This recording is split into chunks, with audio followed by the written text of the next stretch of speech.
Pernahkah terlintas di benak kita satu pertanyaan sederhana? Kenapa bacaan dalam sholat semuanya harus pakai bahasa Arab?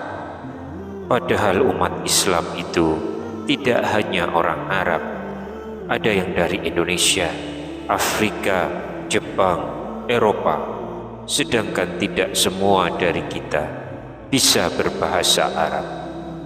Lalu mungkin muncul pikiran, bukankah Allah Maha mengetahui semua bahasa? Kalau begitu, apa salahnya kalau saya sholat pakai bahasa Indonesia saja? Toh Allah pasti paham maksud saya. Nah sahabat sekalian, pertanyaan ini perlu dijawab dengan ilmu, karena berkaitan langsung dengan sah atau tidaknya sholat kita. Assalamualaikum warahmatullahi wabarakatuh. Bismillahirrahmanirrahim. Alhamdulillahi rabbil alamin.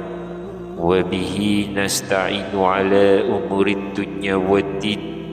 Wassalatu wassalamu ala ashrafil mursalin wa ala alihi wa sahbihi ajma'in, amma ba'd.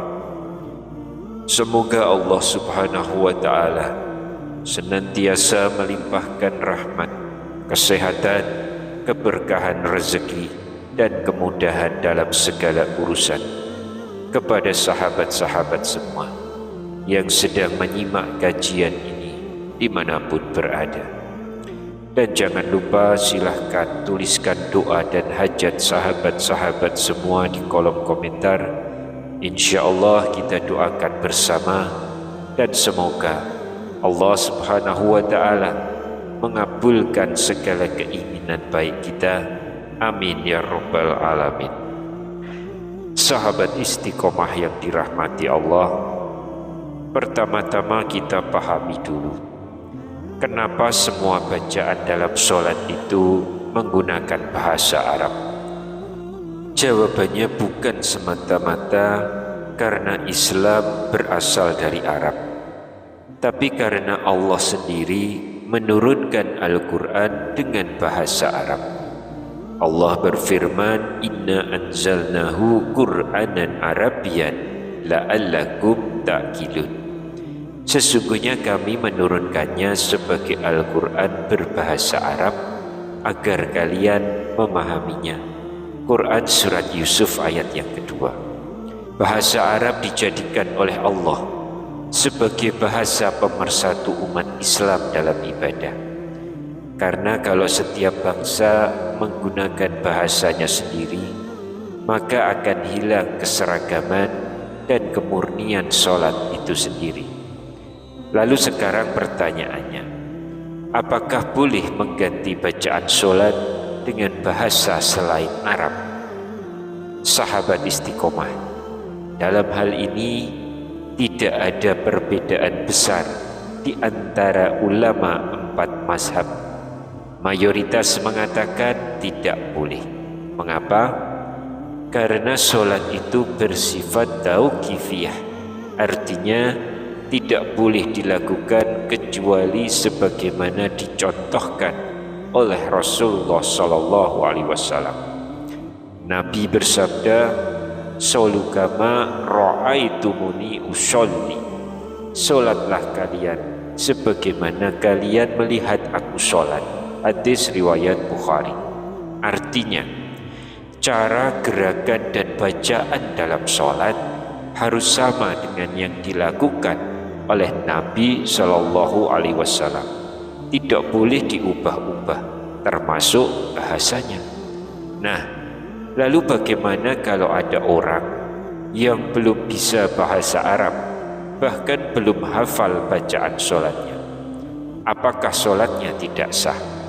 Apakah boleh diganti dulu dengan bahasa Indonesia sambil belajar?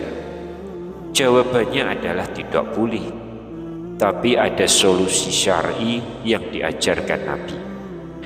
Dalam Sunan Abu Dawud, Rasulullah SAW bersabda, jika engkau tidak bisa membaca Al-Quran, maka ucapkanlah tahmid, takbir, dan tahlil. Hadis riwayat Abu Dawud, nomornya 832. Jadi solusinya bukan mengganti dengan bahasa Indonesia, tapi mengucapkan zikir yang mudah dalam bahasa Arab sambil belajar. Sekarang kita pahami bahwa dalam sholat itu ada bacaan wajib dan sunnah. Bacaan wajib contohnya surat Al-Fatihah di setiap rakaat. Sedangkan bacaan sunnah seperti surat-surat pendek yang kita baca setelah Al-Fatihah pada 2 rakaat pertama. Kalau bacaan wajib tidak boleh diganti atau diubah bahasanya, tapi doa setelah tasyahud ini ada kelonggaran. Syekh Ali Jum'ah menjelaskan, orang yang sholat boleh berzikir dan berdoa asalkan tidak bertentangan dengan Al-Quran dan hadis. Ini berdasarkan keterangan dari Imam Ibnu Hajar Al-Asqalani dalam kitabnya Fathul Bari, bahwa seseorang boleh berdoa dalam sholat dengan doa yang dia sukai selama tidak keluar dari makna yang baik dan sesuai syariat. Artinya berdoa untuk urusan dunia seperti rezeki, jodoh, atau keturunan boleh dilakukan selama doanya tetap dalam bahasa Arab. Nah, sahabat istiqomah yang baik hatinya, ada hal menarik juga dalam bacaan surat setelah Al-Fatihah. Selama ini mungkin kita sering membaca surat-surat pendek, Al-Ikhlas, Al-Falaq, An-Nas, tanpa memperhatikan urutannya. Padahal Rasulullah SAW biasanya membaca surat-surat panjang dan berurutan. Diriwayatkan dari Abu Sa'id Al-Khudri, suatu ketika Rasulullah SAW sholat zuhur. Seseorang pergi ke Baqi, lalu kembali dan Rasulullah masih di rakaat pertama karena panjangnya bacaan beliau. Hadis riwayat Muslim. Imam Nawawi dalam At-Tibyan menjelaskan bahwa Al-Quran disusun berurutan bukan tanpa hikmah. Karena itu dianjurkan membaca surat-surat dalam urutan sebagaimana dalam mushaf. Namun jika dalam kondisi mengajar anak atau dalam hafalan, boleh dimulai dari surat-surat pendek. Lalu bagaimana dengan makmum yang belum hafal surat yang dibaca oleh imam? Maka cukup mendengarkan bacaan imam, makmum tidak wajib ikut membaca surat setelah Al-Fatihah. Namun ada pengecualian, seperti dalam hadis tentang surat At-Tin.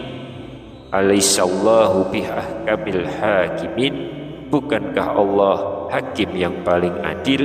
Maka makmum menjawab, bala wa ana ala dzalika minasyahidin. Benar, dan aku termasuk orang-orang yang menyaksikan hal itu. Hadis riwayat Abu Dawud dan Tirmizi. Jadi sahabat istiqomah, seluruh ulama sepakat bahwa bacaan sholat wajib dalam bahasa Arab. Mazhab Hanafi dan Hambali menegaskan bahwa bicara di luar bacaan sholat membatalkan sholat. Sedangkan Syafi'i dan Maliki memberi keringanan hanya jika karena lupa dan ucapannya sedikit. Allah pun menegaskan dalam Al-Quran, wa qumu lillahi qanitin, berdirilah untuk Allah dengan penuh khusyuk. Quran surat Al-Baqarah ayat 238. Maknanya, jangan berbicara selain dengan bacaan yang telah ditetapkan dalam sholat. Maka kesimpulan dari pembahasan hari ini adalah, maka tidak boleh sholat dengan bahasa selain Arab. Namun bagi yang belum hafal, boleh bertakbir, bertahmid, dan bertahlil dulu sambil belajar. Islam tidak mempersulit. tapi juga menjaga kemurnian ibadah sebagaimana diajarkan Rasulullah sallallahu alaihi wasallam. Sahabat istiqomah yang dirahmati Allah, semoga dari kajian ini kita semakin paham bahwa ibadah yang benar bukan hanya soal niat, tapi juga cara yang sesuai dengan tuntunan Rasulullah sallallahu alaihi wasallam. Allahumma ij'alna minna alladzina yastami'una al-qawla fayattabi'una as-sanah. Ya Allah, jadikanlah kami hamba-Mu yang mendengar nasihat dan mengikuti yang terbaik darinya. Amin ya rabbal alamin. Wallahu a'lam bishawab. Wassalamualaikum warahmatullahi wabarakatuh.